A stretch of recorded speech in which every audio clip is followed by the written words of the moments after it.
Et on a autour de la table votre préféré, Luca. Ok, là, ferme ta gueule. Dis pas votre préféré. C'est pas gentil. Non, mais je disais Ça votre. me met on the spot. D'ailleurs, je vais parler de ça tantôt, être mis on the spot. Non, mais je disais pas votre, genre le préféré de tout le monde. Je parlais à une auditrice en particulier Ok. qui m'a dit que t'étais son préféré et je l'avoue. Ta mère, genre? Ma mère, oui. Burn. C'est vrai. Non, mais c'est vrai C'est qu'une ma fois, tante, fais attention. une fois, elle a appelé en ondes pour dire qu'elle aimait bien. Ma mère, elle appelle en ondes des fois. Elle appelle tellement en ondes que maintenant, des fois, elle appelle en ondes puis elle dit pas que c'est elle. Juste parce qu'elle est gênée de tout ça. femme. Oui. Mais on a eu des appels dernièrement, vraiment.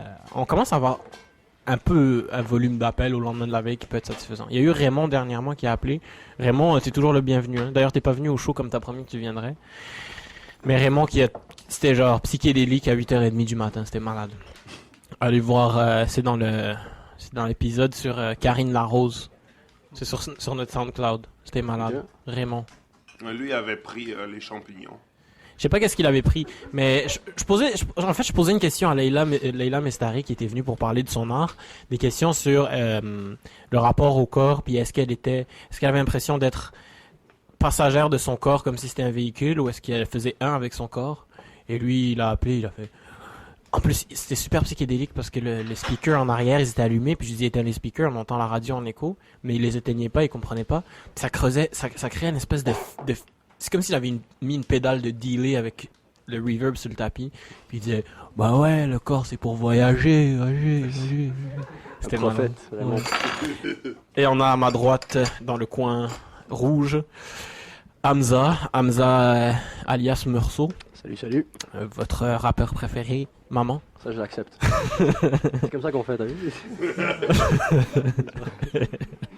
Bon, déjà, on commence à me faire la leçon, là. Je comprends les mauvais comportements. Je suis Fait que- réputé pour ça, hein. Je vais te dire que ce micro-là, il est pas comme celui d'habitude. Faut vraiment que tu le mettes proche de ta bouche. Ok.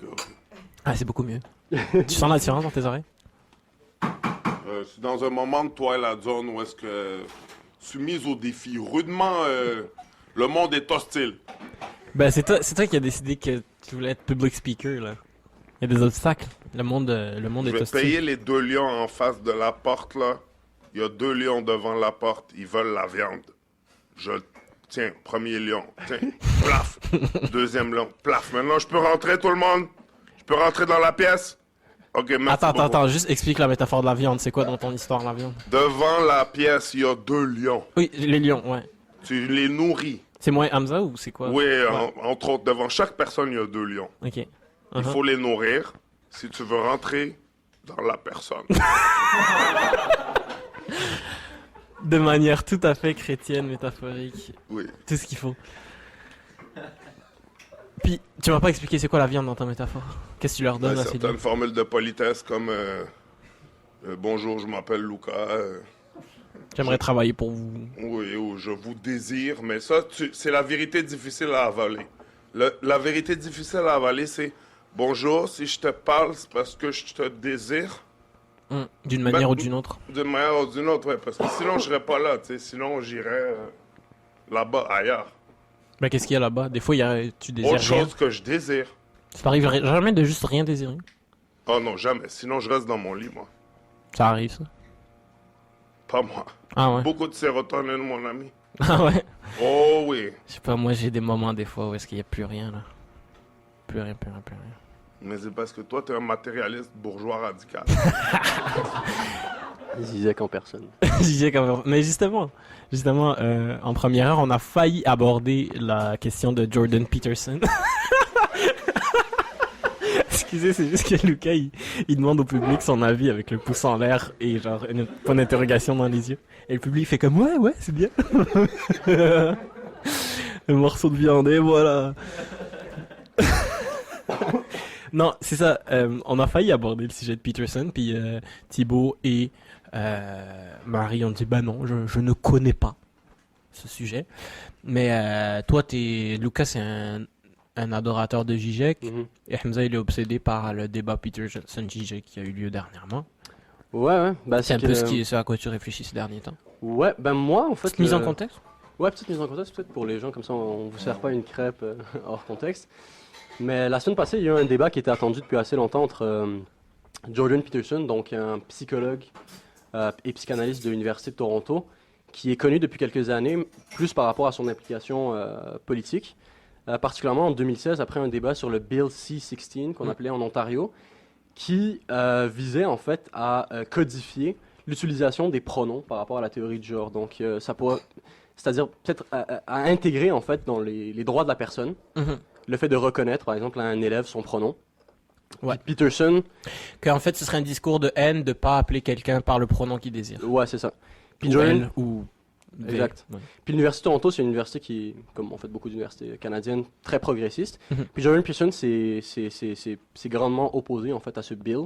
Puis ça a créé toute une tornade au sein de l'Université de Toronto qui a fait une tornade médiatique, Mhm. puis qui a propulsé vraiment Peterson sur le devant de la scène, puis qui en a fait vraiment en fait une des figures de proue maintenant du néoconservatisme. Ouais. Puis face à lui, il y avait Zizek. Parce que ça faisait longtemps en fait qu'on disait Jordan Peterson, c'est un grand orateur, c'est quelqu'un qui débat beaucoup. Mais Ouais, qui- c'est quelqu'un qui a vraiment plu à beaucoup, surtout des jeunes hommes Ouais. occidentaux, là, Ouais. qui a énormément, une grosse fanbase. Puis à chaque Mhm. fois qu'il allait se faire débattre, il s'en tirait très bien. Ouais. Souvent, il débattait contre des gens assez avec des rhétoriques vraiment Ouais. des rhétoriques un peu hargneuses, un peu faibles, ce qui fait qu'il brillait tout le temps. Puis on avait toujours l'impression qu'il se faisait gravement attaquer, puis que c'était lui la victime dans l'histoire, puis il en ressortait gagnant. Puis à travers cette controverse-là, il a gagné énormément Ouais. d'influence. Ben, c'est un peu ce qui se fait tu sais, aujourd'hui, comme tu es un peu défini par ton ennemi, puis ce qui est beaucoup reproché, puisque moi, en fait, je reproche personnellement à Peterson, c'est qu'il utilise beaucoup des strawman, tu sais. Il parle de la gauche de façon extrêmement vague, Mhm. sans lui accorder un peu tu sais, une hétérogénéité, puis il dit les gauchistes, c'est ceux-là, puis il prend peut-être la minorité qui... Je suis d'accord avec lui, en fait, Peterson m'intéressait beaucoup, parce que je suis d'accord avec lui, par exemple, sur son diagnostic, un peu de ce qui se passe à l'université. La bien-pensance existe, le politiquement correct existe, puis il y a beaucoup de choses qui sont un peu érigées en dogmes, Mhm. qui sont issues de cette gauche identitaire-là. Mais lui, il utilise vraiment cette gauche identitaire comme une espèce d'épouvantail, au même titre que peut-être les conservateurs américains le faisaient à l'époque tu sais, du macartisme, puis à l'époque de la terreur communiste, Ouais, ouais, pour ouais. faire passer ses points. En gros, juste pour expliquer, l'épouvantail, c'est quand tu inventes un ennemi pour qui devient un peu un masque que tu poses sur la vraie figure de ton ennemi, puis tu t'attaques au masque. Caricatural. Hein. Ouais, tu t'attaques au masque, puis c'est l'ennemi qui prend les coups, là. Ben, l'ennemi, l'adversaire politique Ouais, ou l'autre. c'est ça. Fait que souvent... Puis lui Peter- aussi il se fait strawmaner, lui aussi il se fait épouvantailler beaucoup là, par ses Effectivement, tu sais, adversaires. on- Puis ça qui est dommage, c'est C'est ça. Ben, il y a la carte tu sais, du suprémaciste blanc et tous les cartes faciles. Tu sais. Les mots valises un peu racistes, homophobes. C'est peut-être le cas, tu sais, mais ça a été utilisé de façon très, très, très large, puis de façon très polémique, au même titre que Jordan Peterson peut strawman d'autres gens. Fait que ça, on lui reprochait soit d'être avec d'autres néoconservateurs qui ont des légères différences d'opinion avec lui, soit d'être avec des gens qui ont des sophistes avec une très, très faible rhétorique, qui sont dans leur pur dogme de gauche, pour caricaturer la gauche. Puis là, pour la première fois, il s'attaquait un peu à un titan Ouais. de la pensée de gauche, qui est Zizek. Zizek, c'est un philosophe slovène, autoproclamé marxiste, mais beaucoup de marxistes eux-mêmes puis de gens de la gauche le critiquent par rapport à cette étiquette-là. C'est plus quelqu'un qui s'est intéressé en fait à la critique de l'idéologie de façon générale. Lui, c'est un spécialiste de Lacan, un psychanalyste. Donc, il fait un peu la psychanalyse des masses. Puis à travers ça, il fait des critiques du capitalisme, tu sais, du consumérisme. Comment est-ce que le capitalisme, au-delà de sa structure tu sais, économique, a toute une structure idéologique qui nous paraît parfois invisible tu sais, à travers la publicité. Il s'intéresse vraiment à l'idéologie. Puis là, ils se sont opposés dans un débat la semaine passée à Toronto qui avait pour thème capitalisme, le bonheur. communisme et le bonheur. Ouais. Ben, en fait, c'était plus que ça, c'était marxisme versus capitalisme. Ah oui, Fait c'est que ça. déjà ça, je trouve que c'était une mauvaise façon un peu de frame le débat parce que le marxisme c'est pas un système économique. Tu sais. Mhm. Tu peux pas dire marxisme contre capitalisme parce que le marxisme c'est tout simplement une perspective sur le capitalisme. C'est une méthodologie pour Exactement. comprendre. Ouais. C'est une méthode d'analyse du capitalisme. Mais tu sais, Marx, dans sa vie, a plus analysé le capitalisme. Mhm. Le communisme puis la dictature du prolétariat, ces affaires-là, c'est plus des choses qu'il a abordées de façon très très légère puis qui définissent pas son œuvre. C'est pour cette même raison-là que les gens disent tu peux pas attribuer aux horreurs, on va dire, de l'URSS puis du stalinisme et tout. Tu peux pas directement référer à Marx par rapport Mhm. à ça parce que c'est pas tiré directement de sa théorie. Ce serait faire une extrapolation vraiment très très large. Est-ce que tu penses Puis- qu'on pourrait être marxiste et capitaliste? Genre, mettons, avoir un système de valeurs où est-ce que l'exploitation, parce que l'exploitation Ouais. tel que Marxiste le définit, il y met pas nécessairement une valeur négative, c'est vraiment un terme économique. Il y met une valeur négative, mais c'est vraiment ça. un terme très méthodologique. Exactement, c'est structurel, genre. Fait que est-ce que tu pourrais comme accepter la manière dont Marx théorise l'économie puis être capitaliste quand même, à la limite? Ben, tu pourrais l'être au titre, mais je pense qu'au minimum, tu dirais que le capitalisme nécessite des régulations, tu sais. Parce que c'est vrai, on peut critiquer, tu sais, Jordan Peterson, pour revenir au débat, tu sais, pour pas trop s'éloigner de la chose, mais Jordan Peterson, le débat, comment ça se passait, c'est que chacun commençait avec un monologue d'une demi-heure chacun. Tu l'as vu, le débat? Non, je l'ai pas vu. Il me disait qu'il avait vu des mimes là-dessus, ce qui est pas Ce qui mal. revient au même. C'est ça, qui est presque assez, en fait, pour le comprendre, au vu de la légèreté, en fait, des propos surtout de Peterson. Ouais. Puis Peterson est arrivé, ok. Peterson, en fait, sur toute sa carrière, quand on parlait un peu de faire des strawman, il critique ce qu'il appelle les post-modern néo-marxistes. Fait que les néo-marxistes post-modernes, genre. Ouais. Une espèce d'étiquette où tu peux plug à peu près tout. Puis tu sais, il a fait son pain et son beurre depuis des années, en fait, sur la critique du marxisme, puis sur la critique de ses dérivés récents, tu sais. Puis Peterson a admis directement au début de son monologue que pour son analyse du marxisme, puis la critique qu'il allait faire du marxisme pendant tout le débat, il avait lu le manifeste du Parti communiste, qu'il n'avait pas lu, je pense qu'il a dit depuis sa première année d'université, quelque chose comme ça. Puis il a relu le manifeste du Parti communiste, un document de 1848 de 20 pages, 20 pages. qui est pas fait pour, en fait... C'est un pamphlet, là. C'est un pamphlet qui est destiné surtout à la classe ouvrière, en fait. C'est de la mob, là. Ouais, c'est de la mob, c'est un pamphlet qui est très polémiste, c'est un pamphlet qui critique les partis socialistes de l'époque, entre autres et tout, mais c'est pas un document, tu sais, constitutif de la pensée marxiste où tu vas trouver les bases. Puis, C'est pas les 3 tomes du Capital, là. non, puis ce qu'on a remarqué, en fait, dans son truc, c'est qu'il est allé... Pour moi, c'est pour quelqu'un qui... Genre, moi, Peterson, je le trouvais intéressant pour beaucoup d'aspects, mais c'est un petit peu comme, par exemple, quand tu tiens tes parents à une haute estime, de façon hypothétique, puis tu te rends compte que un jour, ils abordent quelque chose que tu connais, en fait, puis ils disent N'importe quelque quoi. chose de complètement insensé, qui est basé sur absolument rien. C'est Ça la brise un peu désillusion. ta confiance sur Peterson. Puis tu sais, beaucoup de gens disaient c'est un sophiste, un polémiste, puis moi je me méfiais un peu de ça. Je me disais, est-ce qu'on est en train de strawman Peterson? Moi je le trouve intéressant sur certains aspects et tout. Mais il est vraiment passé pour un pur idéologue, un pur sophiste dans ce débat-là. Tu sais, il a absolument, non seulement il a juste lu le manifeste du Parti communiste, mais il a absolument pas compris. Tu sais, comme tu disais, pour lui, la notion d'exploitation, c'est le fait que ton patron, par exemple, te maltraite. Ou tu sais, il disait, c'est pas évident dans la vie, tu sais, comprendre qui exploite qui. Tu sais, c'est pas évident de comprendre qui exploite qui. Tu sais, les structures hiérarchiques sont pas seulement verticales puis tout. Alors que le marxisme s'intéresse purement à une notion structurelle d'exploitation. Tu sais, l'exploitation, c'est l'exploitation de la force de travail du travailleur. Mhm. Oui, mais c'est productif aussi, c'est bien, ça fait des jardins, là, il y a des fruits. Ben, Il y a des fruits, ça fructifie. Mais sans ça, qu'est-ce qu'on ferait si ça fructifiait pas? le pire, c'est ça, c'est que tu fais des jokes là-dessus, mais c'est un peu le propos Non, de c'est pas Peterson. des jokes. Ah, Non, ok, mais ok. c'est pas- Pointe c'est le pas- micro vers toi. C'est pas des jokes. Ce que je veux dire, c'est que est-ce qu'il y a quelque chose de mal dans les délectations à croquer un fruit? Non, mais en quoi est-ce que ça, c'est propre au Mais capitalisme? c'est de l'exploitation, ça veut dire, si tu veux croquer, mais c'est à moins que tu sois chasseur-cueilleur, là, mais à partir du moment où est-ce qu'il y a de l'agriculture, Ouais. ben, t'exploites une terre, Mhm. donc t'en récoltes les fruits, Mhm. donc c'est productif, à quelque part, c'est bien.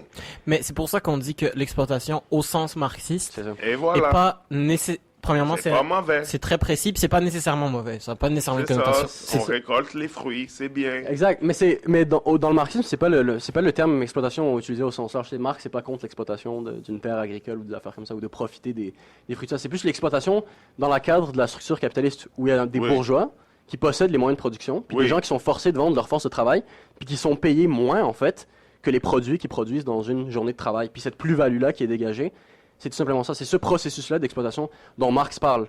Mais Peterson, qui lui est vraiment dans des théories de la psychologie, vraiment, ça a vraiment paru là-dessus. Mhm. Tu sais, il est arrivé avec vraiment sa méconnaissance de ça là, il comprend pas. On dirait que Peterson peut même pas comprendre qu'il y a des structures qui régissent la société, tu sais.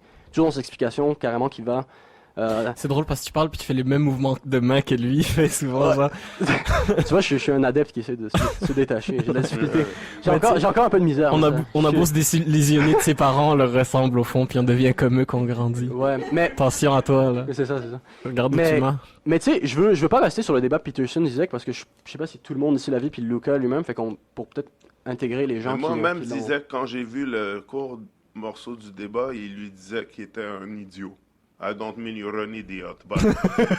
il lui dit des choses, Ça, on mais le ça, sait pas. c'est typiquement idéologique. Il lui passe un message, puis après ça, il invalide la phrase d'après, il invalide ce qu'il vient tout juste de dire. Mais c'est comme de cette manière-là, il peut l'insulter, puis en même temps ne pas l'insulter. Ben, C'est vraiment vaseux. Hein. Ce que j'ai vu, c'était pas, ça volait pas haut, là. Même Zizek, il commençait à lui lancer des couteaux, le traiter d'idiot à demi-mot. Mais en même temps, c'est une façon pour lui de se faire des amis, insulter les gens. Pour Zizek, c'est une façon de se faire des amis. Ben, sincèrement, moi, ce que j'ai vu du débat, c'est un peu l'inverse. C'est que Zizek a exposé Peterson de façon extrêmement subtile, mais je pense au contraire qu'il a pas essayé de l'insulter ou de l'humilier parce que... Toi, tu l'as trouvé léger. Il a été extrêmement léger, tu sais. De la façon dont il a répondu au monologue de Peterson, tu sais, moi, je pense qu'il... Comme certaines personnes disaient un peu sur Internet, genre, Peterson, il avait ses pants down, genre. Il aurait vraiment pu l'exposer avec ses pants down, comme sa méconnaissance totale. C'est même pas une question, comme je discutais un peu avec Antoine pendant l'entracte, c'est pas une question de si t'es d'accord ou pas avec lui. Il a tout simplement mal compris la théorie marxiste. Il est en train de critiquer quelque chose. La théorie qui comprend. Fait son pain et son beurre à critiquer. Exactement. Il a très très mal compris. Mais Zizek est pas du tout allé dans ces eaux-là. Zizek a fait son propre monologue qui répondait pas à ça. Puis Zizek est plus allé par exemple dans une critique de la Chine pour montrer par exemple que la Chine, qui est souvent taxée de communisme, puis qu'on pointe du doigt pour dire, voyez, le communisme c'est dérive et tout ça, ben il dit, la Chine c'est un capitalisme d'État, tu sais. Ouais. Comme les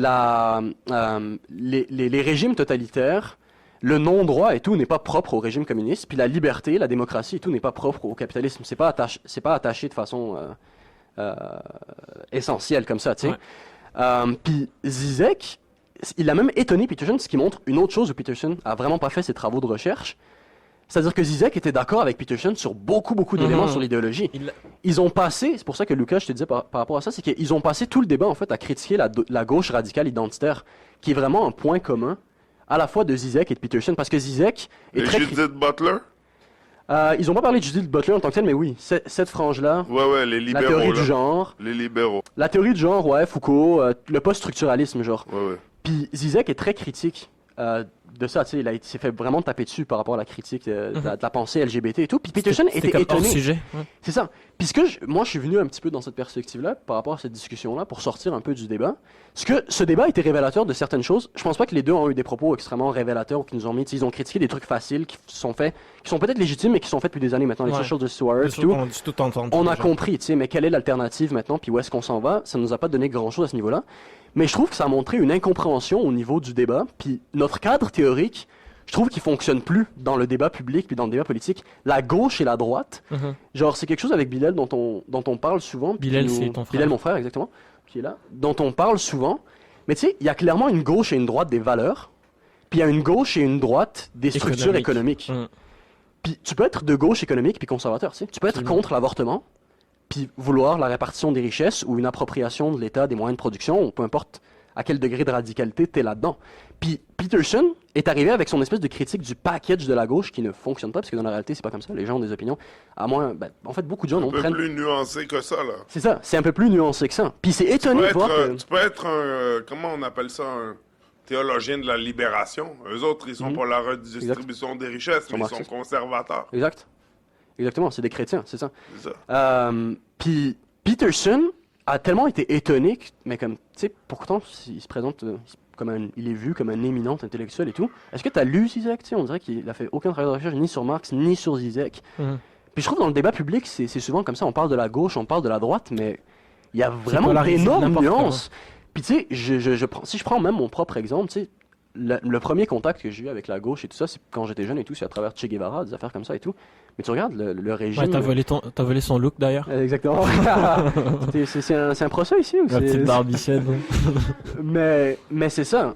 Moi, c'est à travers Che Guevara et tout, puis ça a absolument rien à voir avec la gauche identitaire d'aujourd'hui. D'ailleurs, les principales critiques qui sont faites sur Che Guevara, sur le régime castriste et tout, c'est plus par rapport aux libertés individuelles, à la vision de l'homosexualité, à des camps d'internement qu'on présuppose à Cuba sur les homosexuels et tout ça. Donc ça m'étonne à quel point c'est absent du débat public. C'est probablement pour un peu strawman l'autre, mais cette absence totale de nuances au point où ce cadre théorique de gauche-droite, pour moi, est rendu comme plus idéologique qu'autre chose. C'est un peu désuet, puis c'est ce que ce débat-là a montré. Mais moi, j'ai l'impression que c'est toute de la grosse droite. C'est toute de la droite, mur à mur. C'est ça que j'ai l'impression. Puis la gauche, même Zizek, c'est le bouffon, là. Il dit la vérité, OK? Il dit peut-être la vérité, mais ça nous sert d'exutoire. Puis finalement, la révolution ne se passera pas parce qu'on se révolte juste dans notre tête. C'est juste dans la tête, là. On fait des débats, on intellectualise. Finalement, on se rend compte jusqu'à quel point on se fait crosser. Mais on se fait crosser anyway, puis ils nous le disent haut et fort. On vous crosse avec leur Stuart Show puis leur connerie libérale, comme ça. Stuart Show, là, c'est vraiment un agent pacificateur. C'est quoi, C'est quoi Stuart Show? C'est là les comiques à CNN là, qui font des jokes sur Trump. C'est vraiment un agent pacificateur. C'est un agent pacificateur où est-ce qu'ils font la pub de Trump, dans le fond. Ah ouais. Ils font, fait que la critique, même la critique est au service de la prédation. Définitivement, ouais. De la prédation. Fait que la gauche, ça n'existe pas. Quand AEW, ils donnent des cafés équitables, laissez-vous pas crosser les gens. AEW, ils vous donnent du café équitable pour continuer à exploiter leur terre agricole. Là.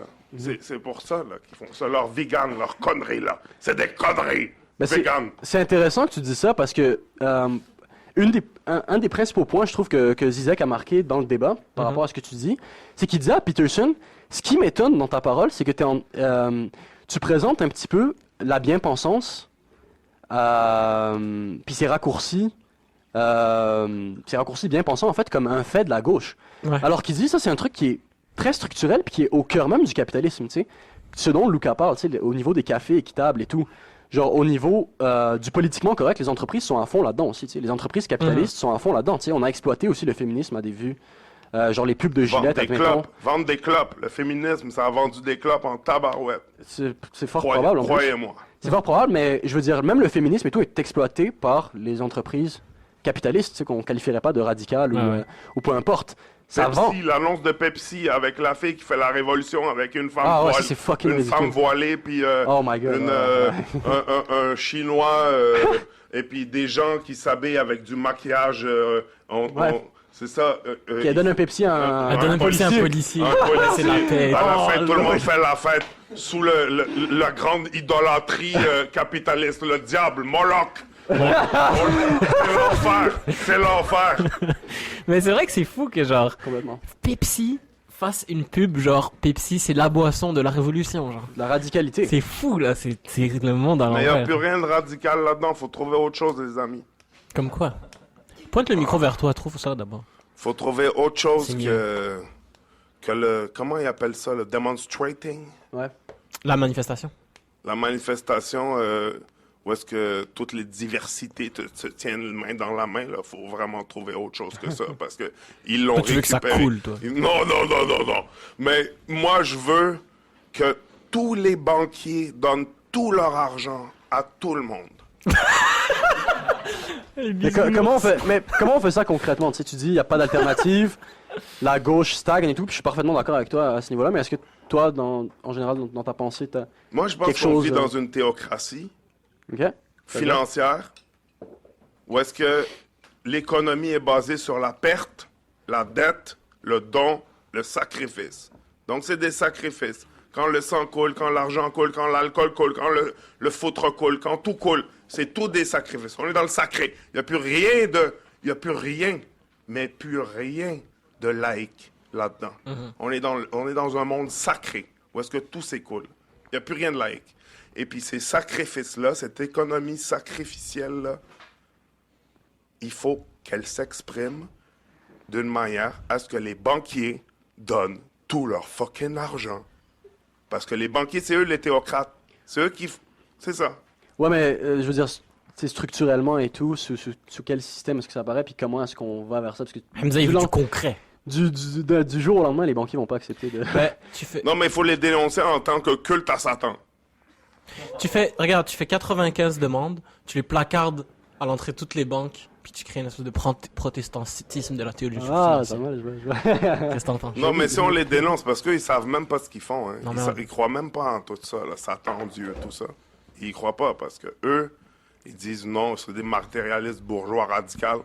Mais en vérité, eux, ils font des choses, là, ils s'en rendent pas compte, mais c'est magique les résultats de leur conneries. Là. Il y a des répercussions à ça. Là. Je sais pas si vous vous êtes rendu compte jusqu'à quel point l'univers réagit à ce qu'on fait. Ouais, un truc très concret, ce serait la crise climatique. Climatique, c'est ça. C'est des bouleversements très... C'est ça, mais là, il y a des banquiers qui ont commencé à donner à Notre-Dame, après ils ont donné au climat. Mais c'est ça qu'ils vont faire tous les banquiers. Ça va être non violent la prochaine révolution. Ils vont juste tout donner notre argent. Jésus, il a dit, demandez, vous recevrez.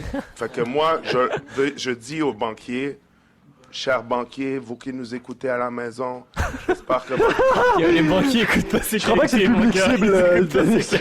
j'espère que votre café crème... Sinon, ce serait goûte pas bon. mal plus rapide que ça, le levée de fonds après ça en une journée. J'espère que votre café crème est bon. Eh bien, nous, on crève en bas, là. Et puis bientôt, ça va être votre tour parce que tout le monde va être affecté par la crise climatique. Ouais. Vous aussi. Fait que donnez tout Mais- votre argent. Puis là, ils vont Donnez-nous- juste accepter. Ouais. Mais tu sais, par rapport au débat, là, puis par rapport à la crise climatique et tout ça, comme ça a été abordé dans le débat entre Zizek et Peterson, puis les inégalités de richesse aussi.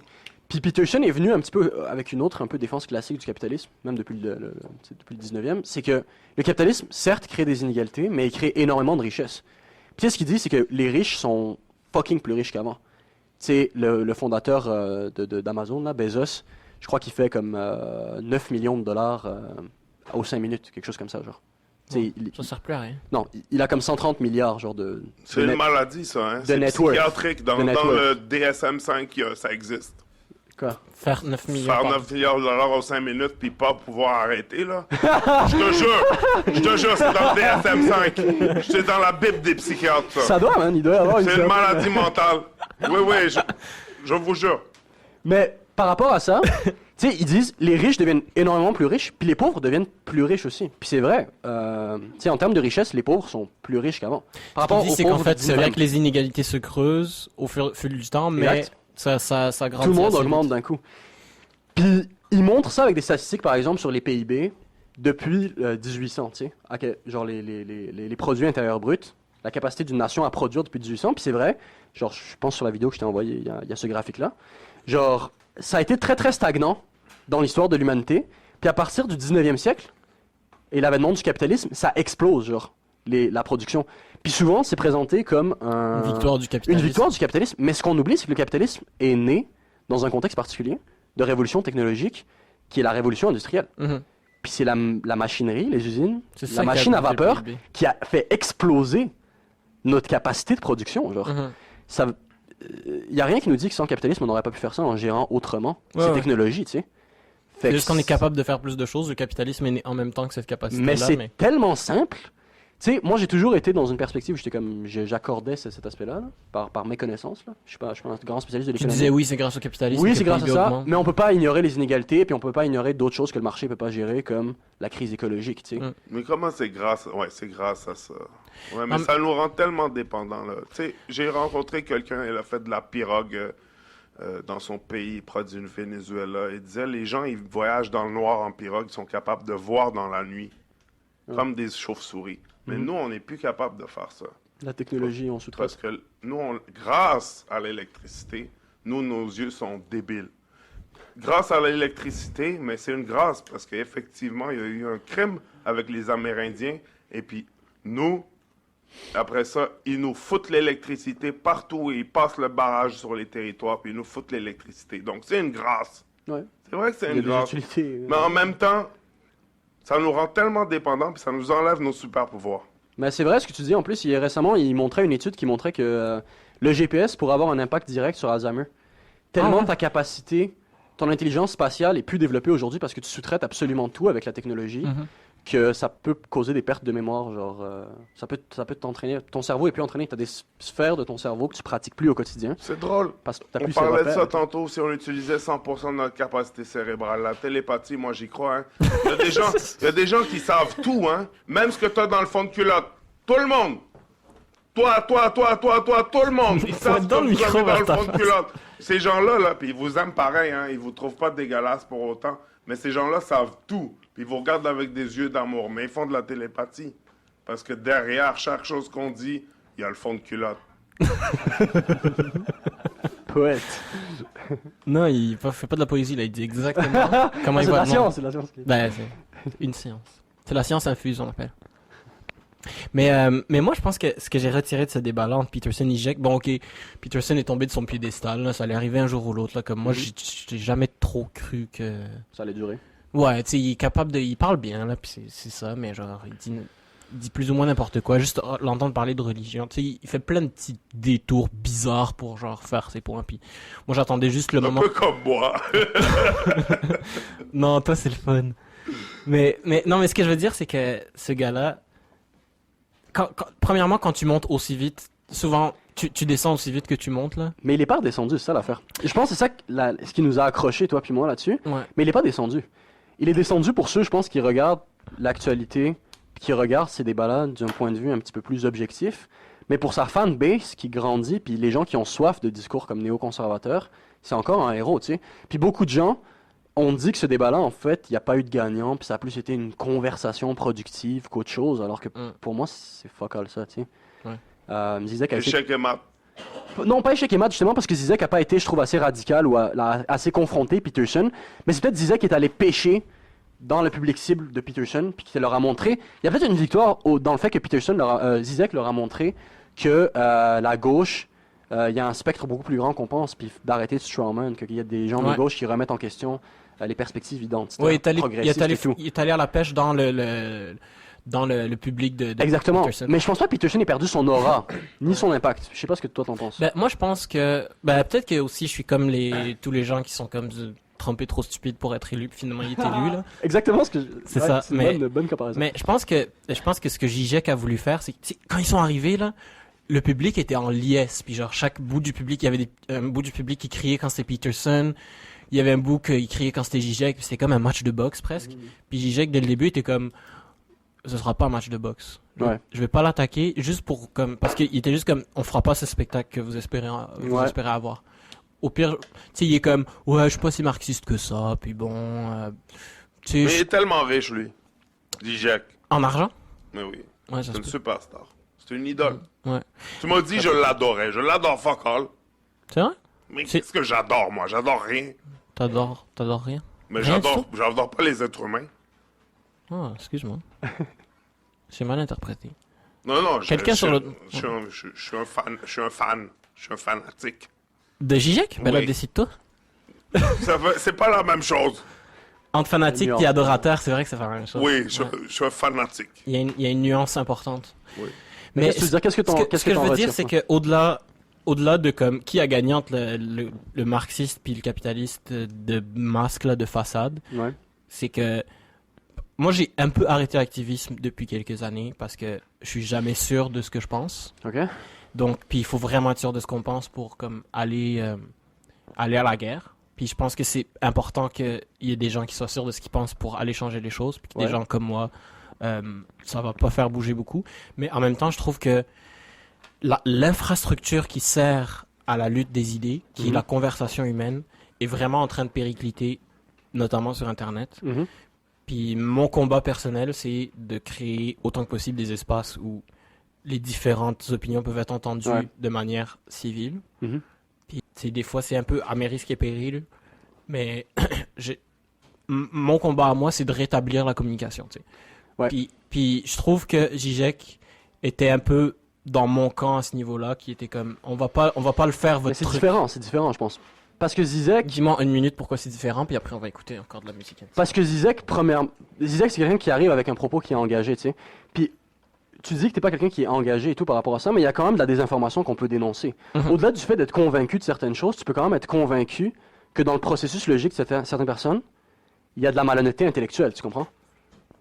Genre le fait de strawman le marxisme, c'est quelque chose qui peut être extrêmement nocif, tu sais. Qu'est-ce que c'est strawman? Arrêtez avec votre strawman. Je comprends rien de ce que ça veut dire.